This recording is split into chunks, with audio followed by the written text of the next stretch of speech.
मामा तुमच्या मोठ्या जावयामध्ये आणि माझ्यामध्ये काय फरक आहे हो? ते काय मला सांगता यायचं नाही बघा. तुमची मामी सांगन तुम्हाला. ते सांग तूच काय सांगायचंय ते. तुमच्यामध्ये आणि त्या मोठ्या जावयामध्ये उगत थोडा फरक आहे. तरी किती फरक आहे? ते श्रीमंत आहेत आणि तुम्ही भिकारी आहेत.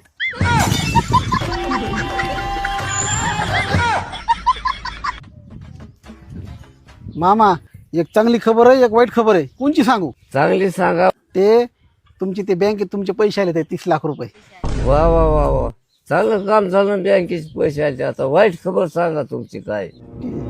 मी तुमची डुप्लिकेट सैन करून सगळे पैसे काढून घेतले. मी मला 30चे 60 लाख होते न, ते मी मटक्यात लावले, 30चे झिरोच झाले. पप्पा आता मी 2-4 दिवस इथंच राहायला आले. अजिबात इथं राहायचं नाही, नाही तर तुझ्या संसार जात तोडून जाईल. पण मामा दात तर 32 असतात. मला माहिती होतं तुम्ही तोंड मध्ये हलवूनच आहेत. मी तुमचे मापले होते. मग आता तुमच्या दोघांचे मिळून जात 32 आणि 32 किती झाले? 64.